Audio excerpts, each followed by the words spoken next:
الحمد لله وكفى وسلام على عباده الذين اصطفى أما بعد فأعوذ بالله من الشيطان الرجيم بسم الله الرحمن الرحيم إن عدة الشهور عند الله 12 شهرا في كتاب الله يوم خلق السماوات والأرض منها 4 حرم وقال رسول الله صلى الله عليه وسلم لا يزال الإسلام عزيزا إلى 2 خليفة كلهم من قريش صدق الله العظيم۔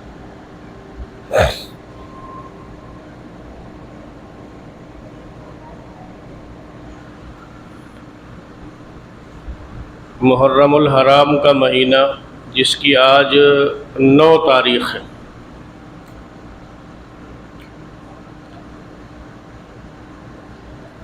قرآن کریم میں اللہ تبارک و تعالی نے مہینوں کے بارے میں بتلایا کہ ان عدت الشہور عند اللہ 12 شہرا فی کتاب اللہ، کہ مہینوں کی تعداد اللہ کے نزدیک 12 ہے، اور ان 12 مہینوں کو اللہ نے بنایا کب؟ یوم خلق السماوات والارض، جب اللہ تعالیٰ نے آسمان اور زمین کو بنایا تو اسی کے ساتھ ساتھ اللہ تبارک و تعالیٰ نے 12 مہینوں کو بنایا۔ منہا 4 حرم، اور اللہ نے فرمایا کہ اس میں 4 مہینے حرمت والے ہیں۔ گویا 12 مہینے بنائے اللہ نے، اور کب بنائے؟ جب اللہ نے آسمان و زمین کو بنایا، اور اسی وقت اللہ تبارک و تعالی نے اس میں 4 مہینے حرمت والے بنائے۔ اب وہ 4 مہینے حرمت والے کون ہیں؟ یہ قرآن نے متعین نہیں کیا، قرآن نے تو صرف یہ کہہ دیا کہ اس میں 4 مہینے حرمت والے، لیکن اب ان 4 مہینے کون کون سے ہیں اس کی تشریح کی ہے جناب رسول اللہ صلی اللہ علیہ وسلم نے، کہ ایک پہلا مہینہ محرم کا، اور دوسرا رجب کا، اور تیسرا ذی القعدہ کا، اور چوتھا ذی الحج کا۔ تو یہ 4 مہینے منہا 4 حرم، یہ 4 مہینے حرمت والے ہیں۔ اور یہ بات اگر ذہن میں رہے تو بات سمجھنا آسان ہو جائے گی کہ اللہ نے یہ حرمت والے مہینے اسی وقت بنائے تھے جب اللہ نے آسمانوں اور زمینوں کو بنایا تھا۔ دوسری بات، ایک حدیث جس میں رسول اللہ صلی اللہ علیہ وسلم نے محرم کے روزوں کے متعلق بیان کیا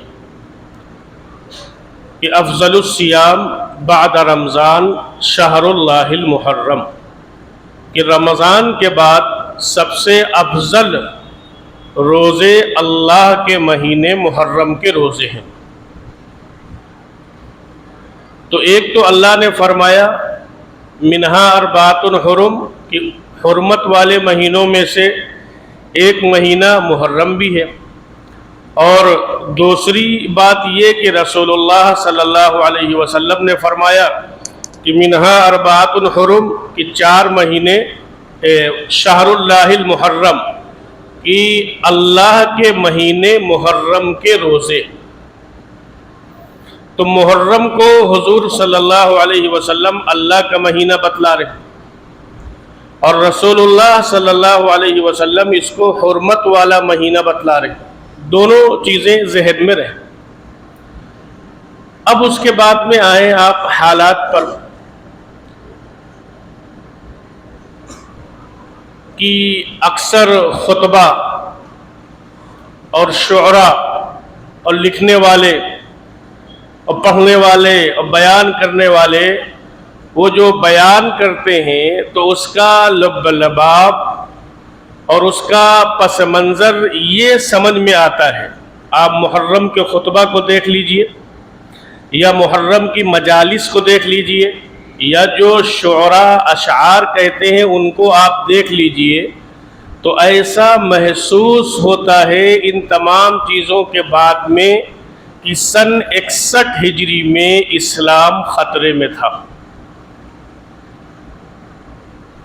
اور حضرت حسین رضی اللہ تعالی عنہ نے آ کر اسلام کو کاندھا دیا اور سہارا دیا، تو پھر اسلام گویا خطرے سے نکل گیا۔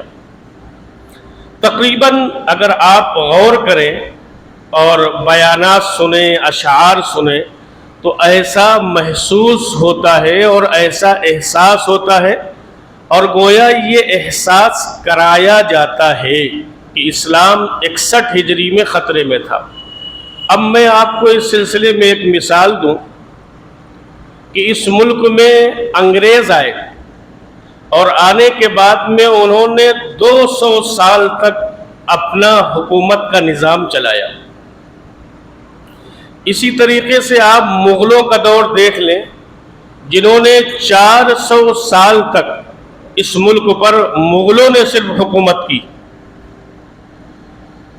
تو کیا نبی صلی اللہ علیہ وسلم کا دین اور نبی صلی اللہ علیہ وسلم کا لایا ہوا اسلام جو اللہ نے اپنے پیغمبر کے ذریعے سے دنیا میں برپا کیا، وہ ان مغلوں اور انگریزوں سے نعوذ باللہ کمزور تھا کہ وہ 61 ہجری آتے آتے اسلام خطرے میں آ گیا؟ اور اگر یہ تصور ہمارا ہے کہ 61 ہجری میں آتے آتے اسلام خطرے میں تھا اور سیدنا حسین رضی اللہ تعالیٰ عنہ نے سہارا دے کر اسلام کو بچا لیا، تو گویا نبی صلی اللہ علیہ وسلم کی اس برپا کردہ تحریک کو کمزور کرنے کی یا کمزور ثابت کرنے کا جو ہے وہ آپ اس میں شریک ہیں۔ اور حضور کیا فرما رہے ہیں؟ مجمع الزوائد کی ایک روایت ہے کہ رسول اللہ صلی اللہ علیہ وسلم نے ارشاد فرمایا، لا یزال الاسلام عزیزا الی اثنی خلیفہ، کہ اسلام کو اس وقت تک زوال نہیں آ سکتا اور اسلام اس وقت تک کمزور نہیں ہو سکتا جب تک کہ 12 خلیفہ ان میں سے موجود رہیں گے۔ یہ حضور صلی اللہ علیہ وسلم کا فرمان ہے۔ اور سن 61 ہجری میں جب سیدنا حسین رضی اللہ تعالیٰ عنہ کی شہادت کا واقعہ پیش آیا ہے، تو جس کی خبر دی ہے جناب رسول اللہ صلی اللہ علیہ وسلم نے کہ اسلام تو اس وقت پوری طاقت کے ساتھ موجود ہوگا اور پوری قوت کے ساتھ دنیا کے اندر موجود ہوگا، اور 61 ہجری میں 6 یا 7ویں خلیفہ کا دور تھا، اور حضور نے کیا فرمایا؟ ان 12 خلفاء کے دور میں اسلام پورے آب و تاب کے ساتھ موجود ہوگا۔ اور ان 12 خلفاء کو چھوڑ دیے، اگر آپ غور کریں تو خلافت تو ابھی 1400 سال تک باقی رہی، خلافت عثمانیہ، اور جب اس زمین پر خلافت عثمانیہ تھی تو آپ کا دبدبہ تھا، آپ کا رعب تھا۔ اور سن 61 ہجری سے پہلے آپ دیکھیں، سن 60 ہجری تک سیدنا امیر معاویہ رضی اللہ تعالیٰ عنہ کا خلافت کا دور تھا، جو 20 سالہ دور تھا، اور اس 20 سالہ دور میں سیدنا امیر معاویہ رضی اللہ تعالیٰ عنہ کے اس دور خلافت میں اسلام قسطنطنیہ، افغانستان اور بلکہ یورپ میں اس کی دھمک سنائی دے رہی تھی سیدنا امیر معاویہ رضی اللہ تعالیٰ عنہ کے دور میں اسلام کی۔ اور قسطنطنیہ کی جو جنگ ہوئی ہے، اس جنگ میں تو سیدنا حسن رضی اللہ تعالیٰ عنہ، سیدنا حسین رضی اللہ تعالیٰ عنہ، حضرت عباس رضی اللہ تعالیٰ عنہ اور یہ دیگر بڑے سے بڑے صحابہ اس میں شریک ہوئے ہیں اور اس جنگ میں شامل ہوئے ہیں۔ انسان اپنے قدم کب بڑھاتا ہے؟ انسان اپنے قدم اس وقت بڑھاتا ہے جب اس کی بنیاد مضبوط ہوتی، تب وہ اپنے قدم بڑھاتا ہے، اور اگر اس کی بنیاد کمزور ہوتی ہے تو پھر وہ اپنے آپ کو بچانے کی کوشش کرتا ہے، قدم نہیں بڑھاتا ہے۔ اور سیدنا امیر معاویہ رضی اللہ تعالیٰ عنہ کے دور تک اور اس کے بعد تک اسلام آگے قدم بڑھاتا رہا اور اسلام کے قدم آگے بڑھتے رہے، تو اس سے یہ پتہ چلا کہ اسلام اس وقت پوری طاقت کے ساتھ دنیا کے اندر موجود تھا۔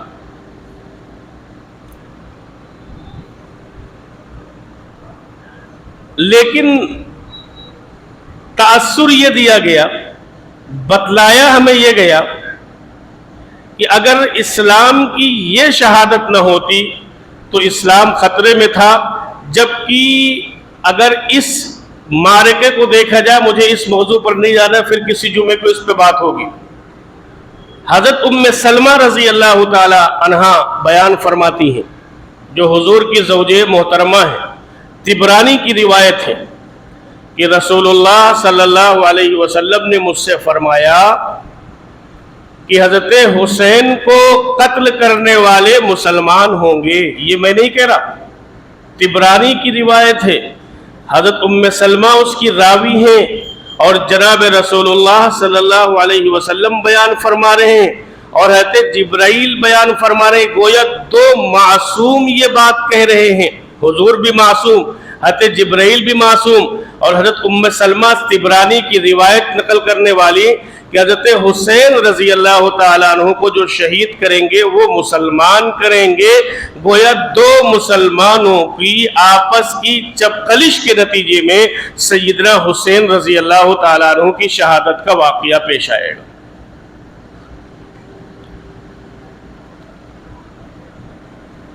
اس رخ پر تو ہم نے بہت سنا، اور اس رخ پر تو بہت سی باتیں ہوئیں، لیکن اگر کسی کو اسلام کی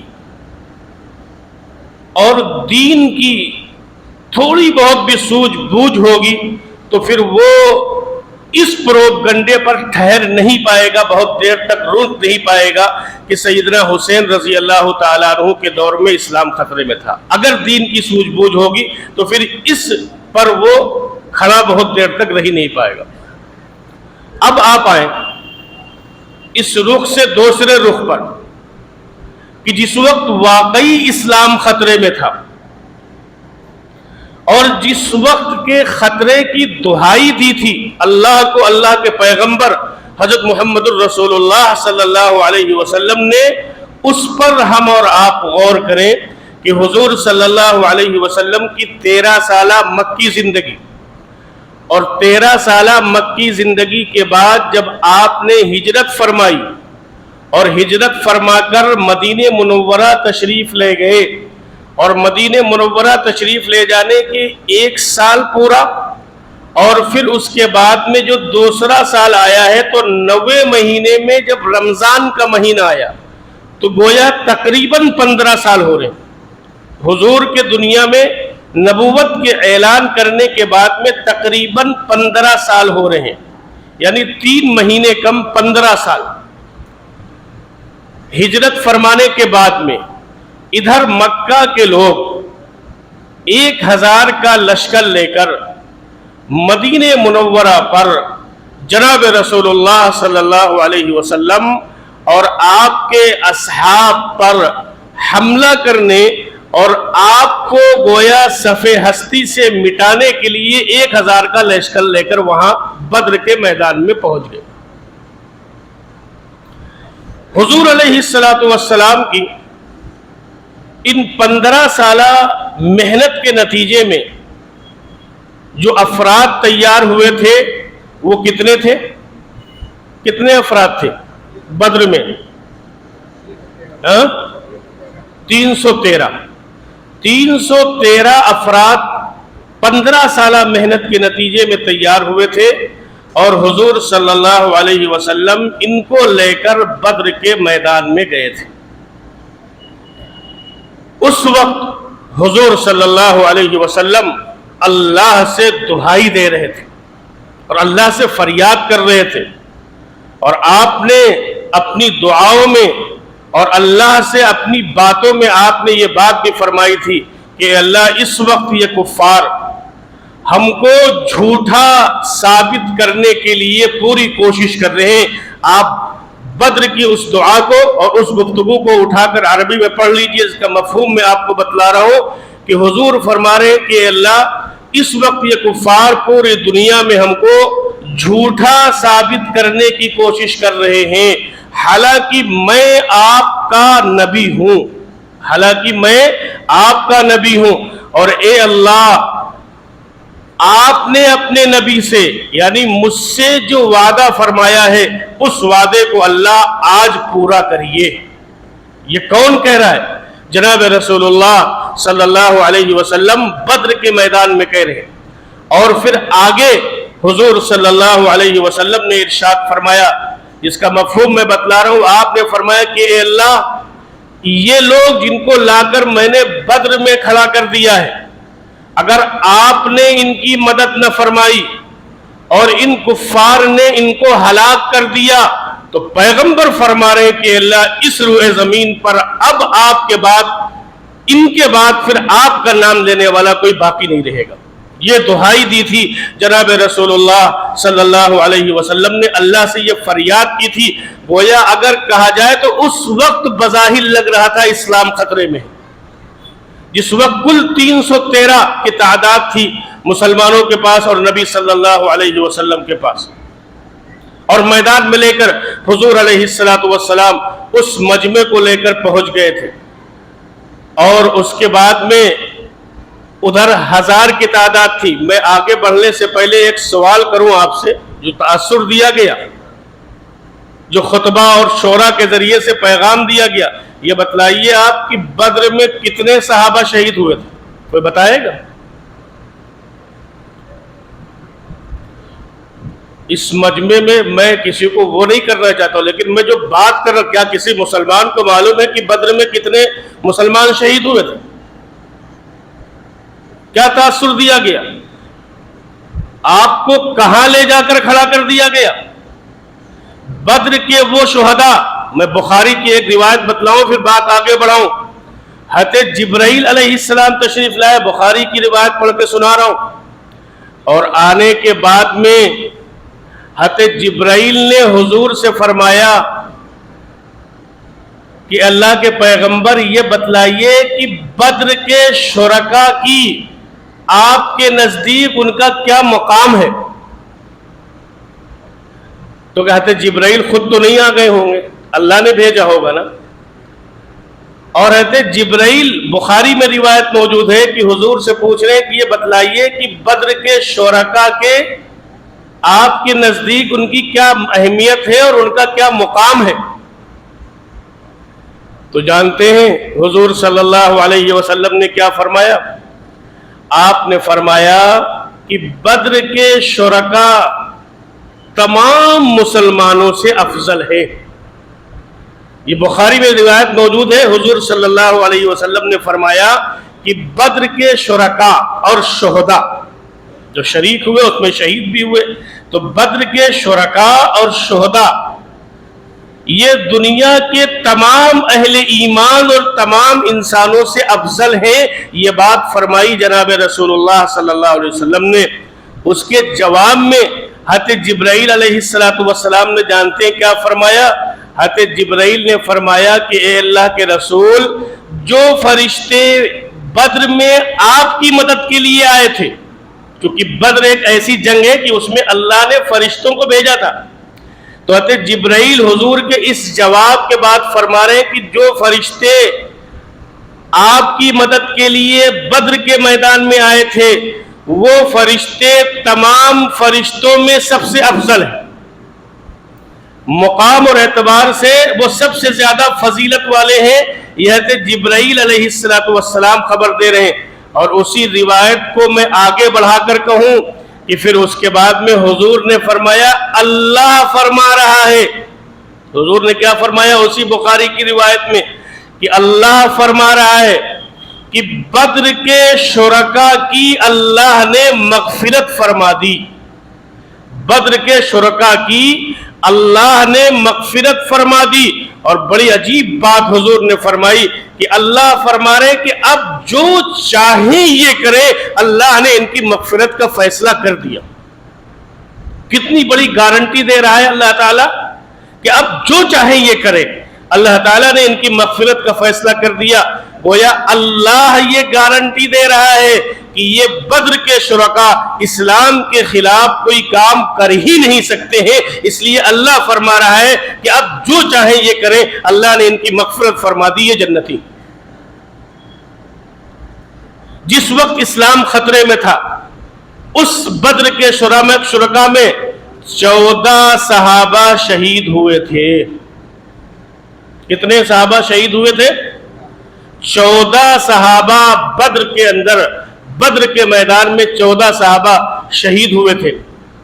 13 صحابہ کی قبر تو بدر کے میدان میں اور ایک صحابی ہیں حضرت ابو معاویہ عبید ابن حارث ابن عبد المطلب. یہ زخمی تو ہوئے تھے لیکن جب بدر سے اس کو فتح کرنے کے بعد حضور چلے ہیں تو مقام صفوہ پر ان کا انتقال ہو گیا تھا اور حضور صلی اللہ علیہ وسلم نے مقام صفوہ پر ابو معاویہ عبید بن حارث بن عبد المطلب کی وہی تدفین کر دی تھی. اور یہ وہ صحابی ہیں ابو معاویہ عبید جو حضور علیہ السلام کے چچازاد بھائی. جب بدر کے میدان میں قریش پہنچے تو قریش کی طرف سے میدان میں جو اتر کر لوگ آئے ہیں وہ عتبہ، شیبہ اور ولید، یہ 3 لوگ پہلے مرحلے میں آئے. اس کے مقابلے میں معوذ ابن افرا اور افرا 3 صحابی کو حضور علیہ السلام نے بھیجا ان تینوں کے مقابلے کے لیے. تو ان لوگوں نے کہا کہ ہم ان سے مقابلہ نہیں کریں گے. کفار نے کہا کہ ہم ان سے مقابلہ نہیں کریں گے، آپ ہماری جنس میں سے کوئی آدمی بھیجئے. تو حضور صلی اللہ علیہ وسلم نے اشارہ کیا حضرت علی رضی اللہ تعالیٰ عنہ کو، حضرت حمزہ رضی اللہ تعالیٰ عنہ کو اور ابو معاویہ عبید ابن حارث ابن عبد المطلب کو. یہ 3 لوگ گئے اور جانے کے بعد میں عتبہ اور شیبہ سے تو مقابلہ ہو رہا ہے حضرت حمزہ اور حضرت علی کرم اللہ وجہہ کا، اور ان لوگوں نے ان دونوں کو جہنم رسید کر دیا. اور ولید سے مقابلہ ہو رہا تھا ابو معاویہ عبید کا. دونوں لوگ زخمی ہو گئے، ادھر ولید بھی زخمی ہوا اور ادھر عبید بھی زخمی ہوئے. اور اس کے بعد میں جب ان لوگوں نے نمٹایا تو حضرت حمزہ آگے بڑھے اور اس کے بعد میں اس کو ولید کو جہنم رسید کیا. لیکن اسی میں ایک وار عبید ابن حارث پر ایسا پڑا کہ ان کا پیر کٹ گیا تھا. اور اس کے بعد میں جب ان کو حضور کے پاس لایا گیا تو حضور ان کے پیر پر، ان کے زانوں پر اپنا سر رکھے ہوئے تھے. یہ بدر کے شہداء ہیں، ان کے زانوں پر اپنا سر رکھے ہوئے ہیں. تو اس وقت عبید ابن حارث نے کہا تھا کہ اگر آج عبد المطلب زندہ ہوتے. اب میں اس کا پس منظر بتلاؤں کہ جب قریش نے حضور صلی اللہ علیہ وسلم سے یہ کہا تھا کہ آپ اپنے بھتیجے کو روک لیں اور آپ اپنے بھتیجے کو ہمارے حوالے کر دیں، تو جانتے ہیں عبد المطلب نے کیا کہا تھا؟ عبد المطلب نے یہ کہا تھا کہ جب ہم تمہارے حوالے کر دیں گے، ہم تمہارے حوالے کر دیں گے. اس میں چوکیے نہیں، انہوں نے کہا ہم تمہارے حوالے کر دیں گے جب ہم اپنے بچوں اور بیویوں سے غافل ہو جائیں گے. یعنی اس کا مطلب یہ ہے کہ جب ہمارے جسم میں جان نہیں رہے گی تب تو ہم محمد کو تمہارے حوالے کر سکتے ہیں، اپنے جیتے جی محمد کو تمہارے حوالے نہیں کر سکتے ہیں. اس وقت حضور عبید کے زانوں پر سر رکھے ہوئے ہیں اور حضرت عبید فرما رہے ہیں کہ اگر آج عبد المطلب زندہ ہوتے تو عبد المطلب کے اس جملے کے سب سے زیادہ حقدار ہم ہیں کہ حضور جب تک ہم زندہ رہے ہم نے کفار کو آپ کے سامنے آنے نہیں دیا. جب تک ہم صحیح سالم رہے آپ کے ساتھ مل کر، آپ کے آگے بڑھ کر ہم کفار سے مقابلہ کرتے رہے، اور جب تک ہم زندہ رہیں گے کوئی آپ کے پاس آ نہیں سکتا ہے. گویا عبید ابن حارث ابن عبد المطلب یہ پیغام اور یہ مژدہ سنا رہے ہیں جناب رسول اللہ صلی اللہ علیہ وسلم کو. اب ان بدر کے شرکاء اور ان بدر کے شہداء جن کے بارے میں جناب رسول اللہ صلی اللہ علیہ وسلم نے مغفرت کی بات فرمائی، اور اللہ نے جن کے بارے میں فرمایا کہ یہ جو چاہے وہ کریں، جو چاہے یہ کریں، اللہ نے ان کی مغفرت کا فیصلہ کر دیا۔ کیا مسلمانوں کو بدر کے شہداء کے نام معلوم ہیں؟ کس رخ پہ جا رہے ہیں آپ؟ کیا عصبیت کا شکار نہیں ہو گیا؟ کس رخ پہ آپ کو لے جایا گیا اور کہاں پر لے جا کر آپ کو کھڑا کر دیا گیا؟ وہ افراد جن کے بارے میں اللہ کے پیغمبر اللہ سے دعا کر رہے کہ اللہ اسلام کو بچا لیجئے، اور جن لوگوں نے اسلام کی آبیاری کی تھی اور اسلام کے شجر توبہ کو اپنے خون سے سینچا تھا، کیا امت نے ان کو بھلا نہیں دیا؟ کیا امت ان سے غافل نہیں ہو گئی؟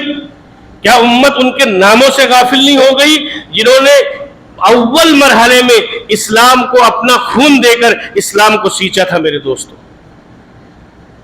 اس لیے ضرورت اس بات کی ہے کہ ہم پروپگنڈے سے متاثر نہ ہوں، اور پروپگنڈے سے متاثر نہ ہو کر پورے کھلے دل کے ساتھ اسلام کا مطالعہ کریں اور شریعت کو اور اسلام کو سمجھنے کی کوشش کریں۔ بس آخری بات باقی انشاءاللہ اگلے جمعے کو ہوگی کہ اگر شہادت غم کی چیز ہوتی، اگر شہادت نوحہ اور ماتم کی چیز ہوتی، شہادت اگر سوگ کی چیز ہوتی، تو ہمارے اور آپ کے آقا امام الانبیاء جناب رسول اللہ صلی اللہ علیہ وسلم ہرگز یہ دعا نہ کرتے کہ اے اللہ میں تیرے راستے میں قتل کیا جاؤں پھر زندہ کیا جاؤں، پھر میں قتل کیا جاؤں پھر زندہ کیا جاؤں، پھر قتل کیا جاؤں پھر زندہ کیا جاؤں۔ اگر شہادت غم کی چیز ہوتی، اگر شہادت نوحہ اور ماتم کی چیز ہوتی، اور شہادت کوئی منحوس چیز ہوتی، تو کیا پیغمبر منحوس چیز کو اللہ سے مانگتے؟ کیا یہ پیغمبر پر الزام نہیں؟ کیا یہ پیغمبر کی شریعت پر الزام نہیں ہے؟ اس لیے میں نے یہ مضمون اس لیے لیا کہ اس بات کو سمجھے کہ شہادت غم کی چیز نہیں ہے، شہادت نوحہ اور ماتم کی چیز نہیں ہے، بلکہ شہادت تو وہ عظیم نعمت ہے جو اللہ رب العزت ہر کس و ناکس کو نہیں دیا کرتے ہیں۔ شہادت تو ایک مقام ہے، شہادت تو ایک مرتبہ ہے، شہادت تو اللہ کی طرف سے ایک اعزاز ہے، شہادت تو اللہ کی طرف سے ایک کامیابی ہے، اور شہادت تو مومن کا مقصود ہے، شہادت تو مومن کا مطلوب ہے، تو پھر وہ غم کی چیز کیسے ہو سکتی ہے؟ اس لیے اس چنگل سے نکلیے کہ جو آپ کو بچپن سے لے کے آج تک بتلایا گیا کہ اسلام 61 ہجری میں خطرے میں تھا اور حضرت حسین نے اس خطرے سے بچا لیا۔ پیغمبر کی بات سے ٹکرا رہی ہے۔ حضور نے فرمایا تھا کہ اسلام اس وقت تو پوری شان و شوکت کے ساتھ رہے گا جب تک اس امت کے اندر 12 خلفاء موجود رہیں گے، اور کوئی یہ کہے کہ اسلام خطرے میں تھا تو کیا نعوذ باللہ پیغمبر کی بات جھوٹی ہو گئی کہ نہیں ہو گئی؟ اور اگر کوئی پیغمبر کی بات جھوٹی کرنے کی کوشش کرے گا تو کیا اس کے پاس اسلام کے نام پر کچھ بچے گا؟ کیا اس کے نام پر، شریعت کے نام پر کچھ بچے گا؟ اچھا آپ سبیل کیوں لگا دی گئی؟ کہتے ہیں غلط کیا ہے، تو ہم کہاں کہہ رہے ہیں غلط ہے، لیکن آپ غور کریں، حضرت حسین تو بیچارے پیاسے کربلا کے اندر شہید ہو گئے، اور یہاں روح افزا اور اس میں دودھ ڈال کے اور بادام ڈال کے وہ شربت پیا جا رہا ہے۔ وہ تو پیاسے شہید ہوئے اور آپ خوشبو ڈال کے بادام اور دودھ اور روح افزے کا شربت پیئیں گے اور غم حسین منائیں گے۔ یہ سبیل اس لیے لگائی گئی تاکہ آپ روزہ نہ رکھنے پائیں، اس لیے کہ ان روزوں کی فضیلت امام الانبیاء سیدنا محمد الرسول اللہ صلی اللہ علیہ وسلم نے بتلائی ہے کہ رمضان کے بعد سب سے افضل روزے ہیں، آپ کو روزوں سے محروم کرنے کے لیے اس کام میں لگا دیا۔ اور واقعی اگر حضرت حسین رضی اللہ تعالیٰ عنہ سے سچی محبت اور سچی عقیدت ہے تو سبیل لگانے کے بجائے آج کے دن ہم پیاسا رہ کر حضرت حسین سے محبت کو ثابت کر دے کہ میدان کربلا کے اندر پیاسے شہید ہوئے تھے سیدنا حسین رضی اللہ تعالیٰ عنہ، ان کی محبت میں ہم بھی بھوکے اور پیاسے رہیں گے۔ یہ تھا محبت کا تقاضا۔